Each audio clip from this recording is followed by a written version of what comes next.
Iyi ni radiyo BBC gahuza miryango ivugira i Londres kuri metero 19, 25, 31 na 41. Ivugira ku mirongo ya FM mu karere k'ibiyaga bigari no kuri interineti kuri bbcgahuza.com.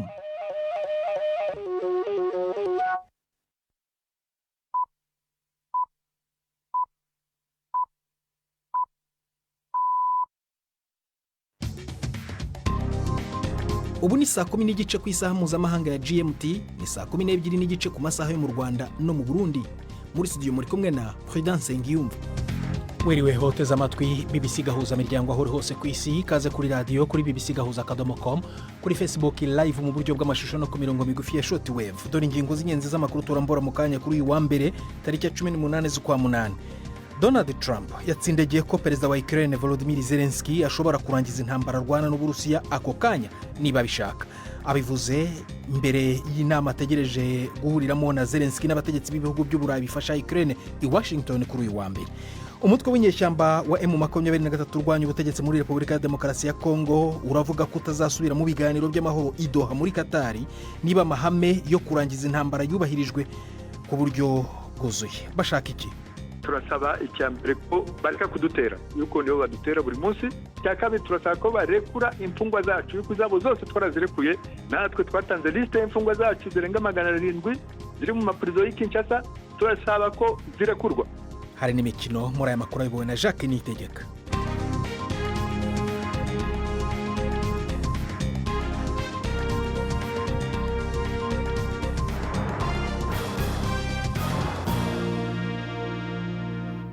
Ibi byose n'ibindi bikubiye muri aya makuru ni mu kanya nyuma y'uko Florentine Kwizera wagezaho incamake yandi y'ingenzi avugwa ku isi. Tiahere Washington, aho perezida wa Ukraine Volodymyr Zelensky yatanguye ibiganiro na bamwe muri basomambike biwe bo ku mugabane wa Buraya imbere y'umubonano na perezida Trump. Radwishinga no kumenya ico Trump yiteze kwereka ubutegetsi bwa Kiev gihumuriza umutekano w'ico gihugu. Perezida Zelensky avuga yuko Uburusiya buzogondozwa kuja mu nzira y'ibiganiro vy'amahoro n'inguvu, kandi izo nguvu Trump ariwe azifise. Kare yari yaneguye ibitero biheruka by'Uburusiya ku gihugu ciwe. Inkuru ya Dani Eberhard mwishikirizwa na Jean-Claude Mwambutsa. Byari byateguwe neza kandi byari n'iby'ubugome. Uko niko perezida Zelensky yashushanyije ibi bitero. Yashinje Uburusiya gukora ubwicanyi bwo kwigaragaza nk'uko abivuga, bigasa naho ibi bigamije gutesha agaciro imbaraga za politiki zigerageza kurangiza iyi ntambara. Umuyobozi w'umujyi wa Kharkiv yavuze ko ibitero byinshi bya drone byibasiye igorofa rituwe byica abantu bari mu bitotsi mu rukerera. Avuga kandi ko ryari iterabwoba ryeruye. Bwana Zelensky yavuze ko Uburusiya budakwiriye guhemberwa intambara, ahubwo ko iki gihugu aricyo gikwiye kumvishwa ko kigomba kuyihagarika.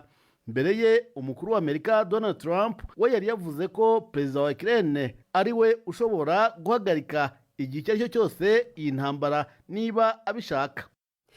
Aho Washington, perezida Zelensky ari kumwe n'abategetsi b'Ubwongereza, Ufaransa, Ubudage, Ubutaliyano, Finland, kumwe rero n'abaserukira komisiyo y'ubumwe bwa Buraya na OTAN. Umushikiranganje w'imigenderanire wa Hongria yaniguye cyane igitero ca Ukraine ku bikorwa by'iterambere by'Uburusiya, avuga yuko vyahungabanije amayira y'ibitoro. Peter Sijarto yavuze yuko ico gitero yemeza yuko caguye ku kibanza co kuyungurura ibitoro jana ku muringoti werekeza Druzhba, ari ibara ridashobora kwihanganirwa. Yavuze yuko abategetsi b'Uburusiya bariko barakora uko bashoboye kose kugira ngo ayo mayira y'ibitoro asubire gukora. Bwana Sijarto yasanua avuze yuko Hongria ishobora gusambura amayira y'umuyaga nkuba ujana muri Ukraine mu nzira yo kwihora. Slovakia nayo nyene ironka ibitoro biciye muri uwo muringoti, yavuze yuko iwabo vyari vyakamye.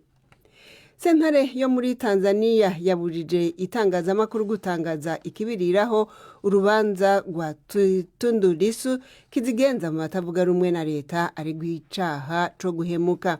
Umushikirizamanza mukuru yavuze yuko kubuza abanyamakuru gutangaza ibiri mu rubanza ari nkenegwa mu nzira yo gukingira amasura, ariko Bwana Lissu yavuze yuko ari gushaka gufukira ivyo sentare ishaka gukorera mu bwihisho. Uwo mukuru w'umugambwe wabujijwe kuja mu matora yo mu kwezi kwa 10 arahakana ivyo aregwa. iyi mwumva ni BBC gahuzamiryango. Umuhari Hamas wabwiye BBC yuko wemeye integuro nshasha y'amasezerano yo guhagarika intambara mu karere ka Gaza washikirijwe n'abahuza bo mu karere b'ibihugu vya Misiri na Qatar. Inkuru ya Yolanel mushikizwa na Prime Ndiko Magenge. Abagize intumwa za Hamas zirongowe muri ivyo biganiro na Khalil al-Haya bamaze imisi Cairo kuva ku ndwi iheze aho bariko barabonana n'abategetsi ba Misiri. Nkuko bivugwa n'umwe mu bategetsi b'abanyapalestina amenyereye ivyo biganiro, integuro nshasha iriko iraganirwa ko n'umugambi wuzuye ugizwe n'intambwe zibiri zishingiye ku nzira y'ibiganiro yatanzwe n'intumwa ya President Trump mu karere k'ubuseruko bwo hagati Steve Witkoff. Umushikiranganje w'imigenderanire wa Misiri Badr Abdelati yagendeye icambu ca Rafa ku rubibe rwa Gaza, yongeye gushimangira ko vyihutirwa cane ko haboneka amasezerano y'agahengwe kugira ngo abari mu kaga batezurirwe. Yavuze yuko ikibazo kihari muri kino gihe mu ntara y'abanyapalestina kirengeye ukwiyumvira k'umuntu. Intambwe zibiri rero zivugwa muri iyo nteguro ni kiringo co gutanga gahengwe c'imisi 60 hamwe no guhana abapfungwa. Uruhande rwa Israel ntaco ruravuga kuri iyo nteguro. Imumva ni BBC gahuzamiryango.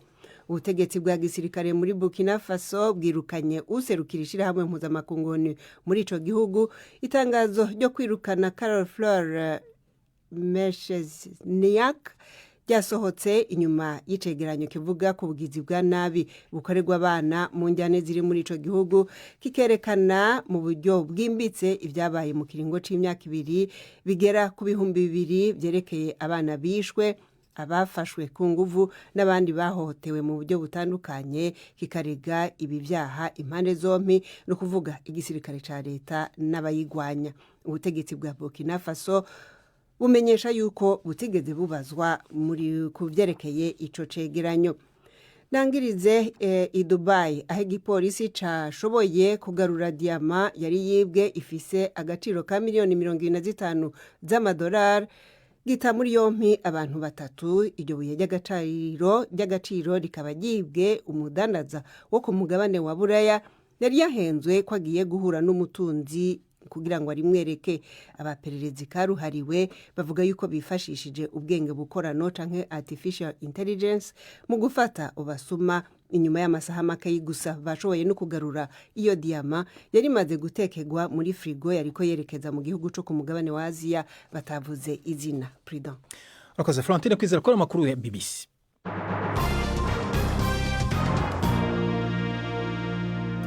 Ikaze ku makuru arambuye duhera muri Leta Zunze Ubumwe za Amerika. Mu nkuru mumaze kumva mu kanya, Donald Trump yatsindagiye ko perezida wa Ukraine Volodymyr Zelensky ashobora kurangiza intambara arwana n'Uburusiya ako kanya niba bishaka. Trump yavuze ibi ku mbuga nkoranyambaga mbere y'inama ategereje guhuriramo na Zelensky n'abategetsi b'ibihugu by'Uburayi bifasha Ukraine i Washington kuri uyu wa mbere. Yashushe nk'uvuga ko Kyiv itazigera ijya mu muryango wa OTAN cyangwa gusubirana ubugenzuzi bw'umwigimbakirwa wa Crimea. Nyuma gato akimara gusesekara i Washington, Zelensky yavuze ko afite ubushake bukomeye bwo kurangiza intambara bwangu kandi ku buryo buhamye. Umunyamakuru wa BBC mu rwego rw'umutekano Frank Gardner arasesengura iby'ingenzi Ukraine, Uburusiya, Leta Zunze Ubumwe za Amerika n'umuryango w'ubumwe bw'Uburayi bishaka muri ibi biganiro. Inkuru yemuragezwaho na Jean-Claude Mwambutsa. Perezida Donald Trump arifuza ko intambara yarangira muri Ukraine muri uyu mwaka, yashoboye guhagarika cyangwa se kugera ku gahenge mu duce twa Caucase, Irani ndetse no hagati y'Ubuhindi na Pakistani, ariko ku buryo bwashidikanywaho. Gusa kugeza ubu umushinga w'amahoro wa Ukraine urasa n'ukiri kure, kandi yakomeje gusa n'ushidikanya kuwo yakwita nyirabayazana hagati ya Moscow na Kiev. Yateze amatwi abamushyigikiye bari ku ruhande rwifuza ko Amerika yongera kuba igihangange, Make America Great Again, kandi akaba azi neza ko hariho ubushake buke bwo gukomeza gushyigikira Ukraine mu ntambara idashobora gutsinda. Abayobozi b'ibihugu by'Uburayi cyane cyane abari i Washington ubu bahangayikishijwe no kuba bazi ko umutekano wa Ukraine udashobora gutandukanywa n'umutekano w'Uburayi ku buryo rusange. Mu ntangiriro z'iyi mpeshyi, umukuru w'ingabo z'Ubudage yabwiye BBC ko mu gihe cy'imyaka 3 ine cyangwa se munsi yayo Uburusiya buzaba bufite ubushobozi bwo gushoza intambara ku gihugu kinyamuryango cya NATO. Abayobozi b'Uburayi ntibashyigikiye na busa ko imipaka mpuzamahanga yagera igihe ihindurwa ku ngufu, kandi bigaragara ko ariwo mugambi uriho nyuma y'inama ya Alaska ndetse n'urugendo rw'intumwa ya perezida wa Amerika Steve Witkoff mu Burusiya. Abayobozi bateraniye mu biro by'umukuru wa Amerika bagiye i Washington byo kugaragaza ko bashyigikiye Ukraine bagiye kugerageza kumvisha Perezida Trump ko nta masezerano ashoboka mu gihe Kiev itagizemo uruhare, kandi bagamije no kurinda Zelensky kuba yagira imbaraga zatuma agira ibyo yemera bidashoboka atakwemererwa n'itegeko nshinga ry'igihugu cye. Icya mbere cy'ibanze Ukraine ishaka ni agahenge, iri ku gitutu gihoraho cy'ibisasu biyirohaho mu ijoro. Abayobozi ba Ukraine bagasanga bidashoboka kuganira ku mushinga w'amahoro arambye mu gihe ibi bitero biba buri munsi, kandi ariko byica binahungabanya abaturage bayo. Kugeza ubu igitekerezo cy'agahenge mbere na mbere cyakomeje gushyigikirwa bidasubirwaho n'ibihugu binywanyi by'Uburayi, ariko umukuru wa Amerika arasa n'uwamaze kuva kuri iki gitekerezo, ahubwo Donald Trump asa n'uwiyunze ku gitekerezo cy'Uburusiya cyuko hahita haganirwa ku mushinga w'amahoro ku buryo burambye. Inkuru ya Frank Gardner mu ijwi rya Jean Claude Mwambutsa. Umutwe w'inyeshyamba wa M23 urwanya ubutegetsi muri Repubulika ya Demokarasi ya Kongo uravuga ko utazasubira mu biganiro by'amahoro i Doha muri Katari niba amahame yo kurangiza intambara atubahirijwe ku buryo bwuzuye, ibintu igisirikare cya Kongo kivuga ko bidahwitse. Mu itangazo yasohoye ku cyumweru, Kinshasa yashimangiye ko ishyigikiye nk'uko yabivuze ibiganiro byubaka bijyanye n'itangazo ry'amahame yashyizweho umukono i Doha mu kwezi kwa karindwi agamije kurangiza intambara yongeye kubura mu mpera z'umwaka wa 2021 mu burasirazuba bw'iki gihugu gikungahaye ku mabuye y'agaciro ariko cyamunzwe n'imirwano idashira n'umutekano muke. Mu cyumweru gishize M23 yari yabwiye BBC Gahuza ko batarabona ubutumire bw'ibi biganiro. Twashatse rero kumenya niba hari icyahindutse, mvugana n'umuvugizi wayo Oscar Barinda. Ubutumire ntabwo buraza, nibuza nyine tuzareba, ariko ikibazo cya nyamukuru cyari gihari nuko kugeza ubu leta ya Kinshasa ntabwo igaragaza ubushake bwo kujya mu biganiro biturutse mu mizi yuko ikibanziriza ni ya masezerano fatizo bagiranye nabo itariki 19 z'ukwa karindwi k'uyu mwaka, ubwo twemeranyaga ko ziriya ngingo indwi ziri muri ayo masezerano fatizo zose zigomba gushyirwa mu bikorwa. Tutarajya muri izo ngingo, ngira ngo ibiganiro byakagombye kuba i Doha, byakagombye kuba uyu munsi ari bwo mushyira umukono ku masezerano yagombaga kuba yaratangiye ku itariki ya 8 z'uku nguku kugeza kuri iyi tariki y'uyu munsi. None mwebwe muravuga ko mutazongera no kujya muri aya masezerano ibyo musaba bidakurikijwe, kandi muravuga ko mutarabona ubutumire muri ibyo biganiro. Ntabwo ari ukwivuguruzanya? Oya, twebwe ubushake bw'amahoro turabugaragaza. Hari ibikorwa byinshi twakoze, ndetse ari amasezerano yose ibyo twasigaye gukora twarabikoze. Basabaga rero urundi ruhande bona rwo rutera intambwe bigaragara kugira ngo inzira y'amahoro nabo berekane ko bafite ubushake bwo kugira ngo twongere duhure twige noneho ibibazo tubiturutse mu mizi. Ariko mukomeza kwitana ba mwana kuko nta kintu gisa nk'icyahindutse mu bijyanye n'uburyo yaba ari ku ruhande rwanyu rwa M23 n'uruhande rwa leta mwitana ba mwana, kuko leta ya Kinshasa yo ibashinja mu magambo yayo gushaka intambara, ko ngo muhora mugaba ibitero ubutitsa, ko mudashaka amahoro. Namwe mukavuga muti ibyacu twarabyubahirije, ahubwo ni leta idashaka amahoro. None ubwo ninde uri mukuri? Reka nkubwire munyamakuru, muzi neza ko twarafashe umujyi wa Walikare, twawuvuyemo, ubu ntabwo tuwurimo. Cyo ni ikintu kigaragaza. Ariko nturavigoma. Dufite imfungwa za leta hano z'abasirikare barenga 1,400 ko twabaretse tubaha umuryango utabara imbabare Red Cross irabatwara ubari wa Kinshasa. Muzi neza ko twarekuye abacancuro baragiye, twarekuye Sami RDC, twayihaye inzira iragenda n'ibikoresho byayo. Ariko nubwo muvuga ngo mwavuye Walikare, none ko mutaravigoma? Igoma ntabwo, Igoma ni wacu, twahava tujya he? Bitandukaniye hehe? Biratandukanye yuko niba Walikare yari ku musitari w'imirwano, icyo twakwita front line, tukaba twarasubiye inyuma, ahubwo twubahirije amasezerano ya Doha, yuko amasezerano ya Doha yasabaga buri ruhande gusubira inyuma ibirometero 5. Mwebwe muri aya mahame muvuga ko mutazasubira mu biganiro atubahirijwe na yahe? Ibyo musaba ni ibihe? Turasaba icyambere ko bareka kudutera, yuko nibo badutera buri munsi.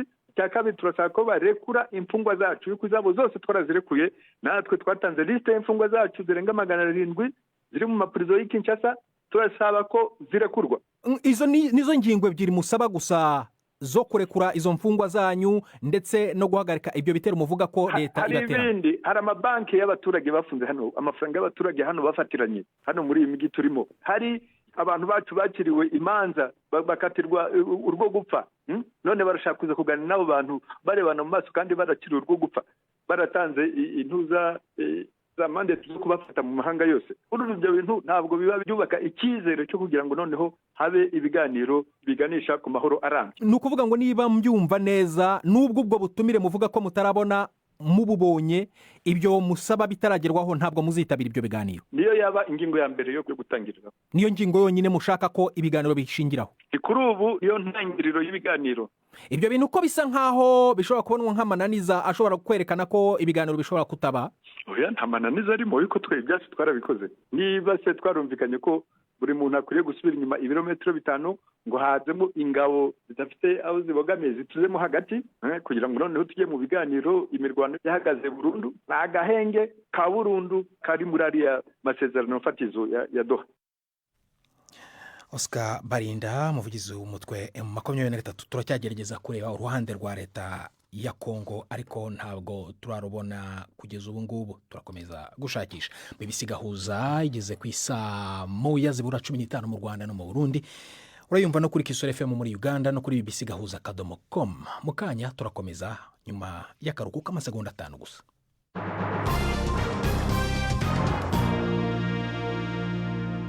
Tujye mu Burundi ku nkuru dufatira muri Kenya. Ku banyagihugu bashakira amaramuko muri iki gihugu, benshi mu bajya muri Kenya biganjemo urubyiruko rukora imirimo idatunganye iciriritse itandukanye, mu mbabarire, iciriritse irimo nk'ubunyezamu, gucuruza ibiribwa cyangwa akazi ko mu rugo. Nubwo bavuga ko muri rusange babanye neza n'abanyagihugu, rero mu minsi ya vuba hamaze iminsi hazamuka umwuka mibi wajemo ubushyamirane mu duce tumwe na tumwe tw'umurwa mukuru Nairobi. Bivugwa ko bamwe binjira mu gihugu badafite ibyangombwa bikenewe. Mugenzi wacu Bernard Bankukira ukorera i Nairobi yaganiriye na bamwe muri bo, bamubwira uko babayeho. Naje nyene kurondera nk'uko abandi baza kurondera. Ubisanzwe jikintunze sanzwe nkora ibintu by'imyuga, ndi umufundi. Natanguriye kwanza mu kazi ko mu nzu, ndava mu kazi ko mu nzu nyene cyagenze nabi, habaye gufatwa nabi, ndakavamwe ndagahagarika. Maze kugahagarika, aba ni bamwe mu Barundi baharugwa mu bihumbi baba mu gisagara ca Nairobi muri Kenya, twasanze mu gace ka Shauri Moyo, kamwe mu duce turangwamo Abarundi benshi muri iki gisagara. Uzungurutse mu gisagara hafi cyose nuturere duke wogenda imetero nk'ijana udahuye no mu Burundi. Urabazunguka amabarabara badandaza utuntu tubayabaye nk'amandazi, ibiyoba, icyayi n'ibindi. Urabakora mu bwubatsi, urabo bita abasoja, no kuvuga abazamu, abamutare, eka n'abandi benshi. Bamwe muri aba Barundi baza bafise ivyangombwa, ariko hakaba n'abandi benshi binjiye badafite ivyangombwa. Ibi navyo bikaba bikunze kubateza ingorane n'abajuje umutekano. Twebwe mu gushika ngaha twaje mu nzira zitazwi kwera. Twebwe twaje ata passport cyangwa odufise, tuzana imodoka turaza, ariko rero tumwe tuhaza tuja dufate twebwe dufise nyene tuhaza. Uwe naho turara umva bati je ahafashe imodoka ndabwije ndarana ngana. None nta kikuranga nk'ufise? Iyi sana na kimwe kimfite. Ntabwo bamvise kwenga muri Kenya. Aba Barundi batuye Nairobi baremeza ko muri rusangi babanye neza n'abene gihugu ba Kenya, uretse ko nk'uko bamwe babivuga kaza karacamwo bakisanga mu bibazo, aho mbere bavuga ko bidogerwa ko baje gutwara ubuzi abene gihugu. Abakenya ntangorane yabo, abakenya tubanye neza kabisa, yana kwijana n'abajirani, turahana umucanwa tugasangira. Abakenya muri make ataraka kavurugu mbona kamaze iminsi kaza karaba. Mu myaka iheze twari tubanye neza, bitanguye nko mu mwaka niho ndiko ndabona yuko imibana atari myiza cyane. Rimwe abakenya barakunda kuvuga yuko Abarundi canke abanyamahanga bariko babatwara akazi. Abase baravuga ko twaje kubatwara amafaranga, turadandaza kurusumbyabo, tuza dufise imitahe myinshi kandi urumva n'amafaranga tutatwara ni menshi. Bobone ko bavyiyumvira mugari siko bimeze, je siko ndabibona. Abarongo y'aba Barundi baba muri Kenya bavuga ko hafi ibice 80% binjira muri Kenya atavyangombwa bafise, aho usanga hari na benshi baba batarana kwiza imyaka 18. Joseline Doricima arongoye aba mu gace kahitwa Muduruwa kari mu karere ka Kamkunje Magadara, arasamira agira ati nibahagarike. Ahubwo bavuga yuko abo baje batagira ibyangombwa kari gusubizwa iwabo, kandi kigira kabiri nawe akavuga ati none kugira muze mudafise ibitamburisho mucahi muja ku rutaro muja kuri mupaka muca hehe jewe notera kamo nk'abantu sana nk'abantu bahamagara nk'abana b'imyaka 17 16 18 niko rugero mbona ruko ruraza nukuri bahagarika ivyo bintu. Fabrice Atungimana avuga ko hafi ibice 80% by'ibibazo bishikira abarundi baba muri aka karere ka Kamukunji Magadara arongoye ari uko benshi baba badafise ivyangombwa. Asaba ko abajejwe imipaka bogerageza bagacungera kugira ngo ntihagire uwudafise ikimuranga yorengana imbibe. Ibibazo duhura navyo cyane abantu badafise ivyangombwa je ndibaza ivyo bibazo bituruka ku mupaka kuri frontiere. Abantu bakora ku mipaka barabe neza none abo bantu baca hehe akarere nk'ubu twogenda ahantu ku gituro c'amabisi ava mu Burundi ndavuga nk'igituro citwa country bus aho abarundi bashike bavuye mu Burundi ejo niko ndatemberaho sanga himiyabaga ata muntu numwe ashikana imyaka 15 naramarama ugasanga n'umuntu igitamburisho ico bitakaranga muntu nakafise aba muri Nairobi je ndibuka mva imuramvye manuka ibujumbura sinashobora kumanuka ibujumbura shikeyo ata muntu arambaza karanga muntu kandi mu gihugu ciwacu none uvuye mu Burundi uje mu Nairobi nakaranga muntu nakofise hariho n'abantu bagira ikibazo ugasanga yagonzwe n'imodoka tukabura izina giwe nta kikuranga office nagatera sona. Umunyagihugu w'umurundi uri muri Kenya n'urangije inkuru ya Bernard Bankukira i Nairobi.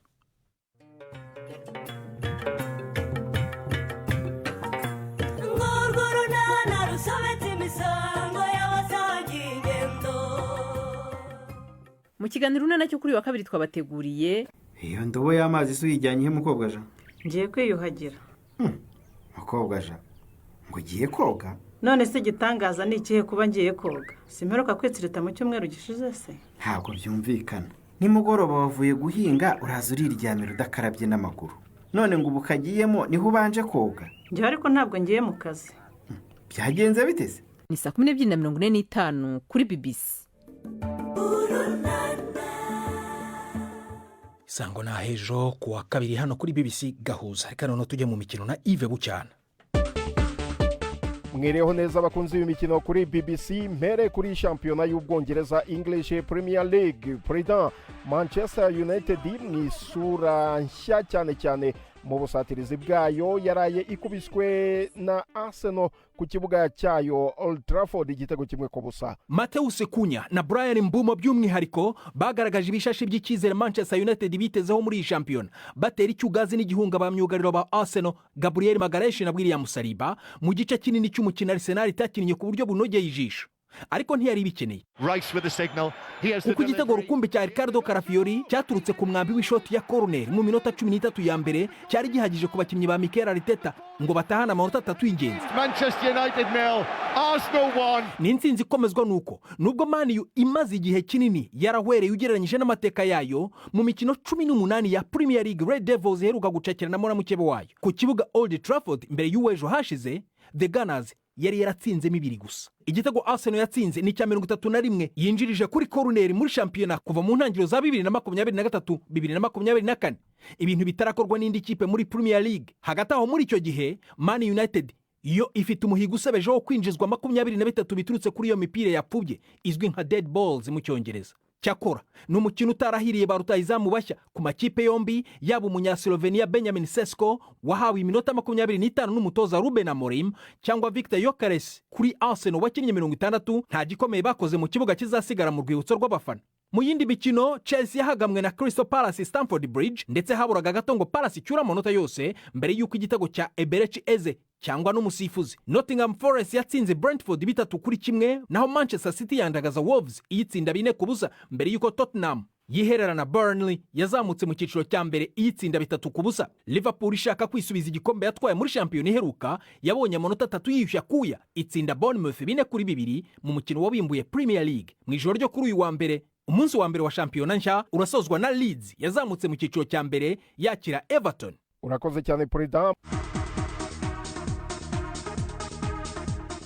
Mu yandi makuru umugabo w'imyaka 47 mu Bwongereza yaciwe ku bibuga by'umupira w'amaguru nyuma yo gufatwa ashinjwa kubwira amagambo y'irondaruhu rutahizamu wa Bournemouth ukomoka mu gihugu cya Ghana Antoine Semenyo. Umukino ufungura shampiyona kwa gatanu wahagaze mu gihe gito igihe uwo mukinnyi yamenyeshaga ko umufana wari hafi y'ikibuga amubwiye amagambo y'irondaruhu. Semenyo yanatsinze ibitego 2 muri uwo mukino, nyuma yavuze ko icyo gikorwa ashobora kutazakibagirwa. Soreze muri tennis, muri iri joro hateganyijwe imikino ya nyuma final y'irushanwa rya Cincinnati Open. Mu bagabo Yannick Sinner arahura na Carlos Alcaraz. Uyu uraza kuba ari umukino wa nyuma wa 4 uhuje abagabo muri uyu mwaka. Carlos Alcaraz yatsinze finale ya Roma na Roland Garros, naho Sinner atsinda iya Wimbledon mu kwezi kwa 7. Mu bagore umukino wa nyuma uraza guhuza nimero ya 3 ku isi Iga Swiatek ahura na Jasmine Paolini. Bigeze guhura ku mukino wa nyuma wa French Open, Iga Swiatek arayegukana. Mwakoze cyane kudutega amatwi. Ndi Yves Bucyana. Imikino y'ubwoko bwose, imikino yo mu mihingo yose.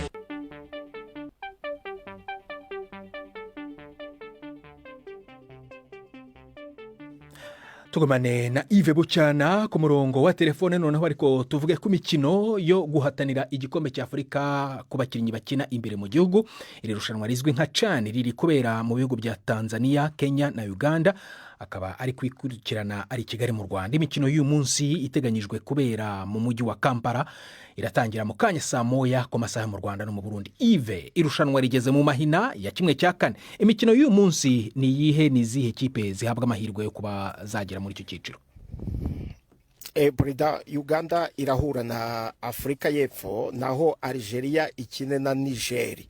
Muri iri tsinda Algeria ifite amahirwe menshi yo gukomeza, cyane cyane ko irakina n'ikipe yibayabaye, ni ikipe ya nyuma muri iri tsinda ariyo Niger, ifite gusa inota rimwe. Bivuze ko Algeria n'itsinda ihita igira amanota 8, kandi arahagije kuba yakomeza muri 1/4. Biranashoboka ko Algeria kunganya byatuma itambuka ikajya muri 1/4 kuko yagira amanota 6 inganyije, ariko bigasaba ko Afrika y'Epfo itsindwa na Uganda. Uganda yo ishobora kubona itike mu gihe yatsinda Afrika y'Epfo, uretse ko no kunganya byatuma ishobora kubona itike, ariko gutsinda byatuma irangiza muri iri tsinda ku mwanya wa mbere. Ubwo hari amakipe amaze kumenya azajya muri 1/4, niba hari azi ayo bazahura? Arahari, kuko nka Kenya birazwi ko izakina na Madagascar, naho Tanzania ikazakina na Maroc. Hanyuma ubwo ngubwo ejo hateganyijwe yihe mikino rero muri irushanwa nyine Steve? Ku munsi w'ejo ikipe ya Sudani izakina na Senegal, ni itsinda rikinira muri Zanzibar. Congo Brazzaville yo ikazakina na Nigeria. Ikiriho nuko Sudani ifite amanota 4, Senegal ikagira 4. Congo Brazzaville ishobora kubyungukiramo kuko ifite 2, mu gihe yatsinda Nigeria yagaragaje ko nta kabaraga ifite muri iri rushanwa, cyangwa ko yajemo ari nko kwitemberera gusa. Urakoze Yves Bucyana ari kudukurikiranira iri rushanwa rya CHAN ari i Kigali mu Rwanda. Mbere yo gusoza ibiganiro byacu byo kuri uyu wa mbere, Florentine kwizagatse muri studio kutugezaho amwe mu makuru y'ingenzi agezweho. Perezida nukubabwira gusa yuko Perezida wa Ukraine Volodymyr Zelensky yatanguye kubonana na Perezida Trump muri wa mubonano wari witezwe i Washington, aho yaherekejwe n'abaserukira ibihugu bya Somambike biwe bo ku mugabane wa Buraya. Nayo igihugu ca Hongria kivuga yuko kidashobora kwihanganira igitero kivuga yuko cagabwe na Ukraine ku miringoti y'ibitoro, catumye amariba y'ibyo bitoro ahungabana. Muri Tanzania naho sentare yo muri ico gihugu yabujije itangazamakuru gutangaza ikibiriraho urubanza rwa Tundu Lissu kizigenza mu batavuga rumwe na leta aregwa ibyaha birimo guhemuka. Ubushikiriza amanza bukavuga yuko ari gukingira amasura, ariko Lissu we avuga yuko ari gushaka gukora ibyo bifuza gukora mu kinyegero. Umuhari Hamas nawe wabwiye BBC yuko wemeye integuro nshasha y'amasezerano yo guhagarika intambara mu karere ka Gaza, inyuma yo gushikirizwa iyo nteguro n'ibihugu bifasha muri ibi biganiro byo mu karere, ibihugu vya Misiri na Qatar. Naho muri Burkina Faso birukanye userukira ishirahamwe mpuzamakungu muri ico gihugu inyuma y'itangazwa ry'icegeranyo kivuga ku bibera muri ico gihugu byabaye mu kiringo c'imyaka 2 aho abana bagera ku bihumbi bivuga ko bahohotewe. Bakoze Florentine ni nahangaho urakoze Florentine ni nahangaha dusoreje ibiganiro byacu rero ushobora kongera kumva kuri bbc.gahuza.com byari bibona Jacques Niyitegeka twafashwe na Suzanne Lennon kugira ngo amajwi kugira ameze neza ni Prudence Nyuba akoze gutema BBC gahuza miryango uraraharyana.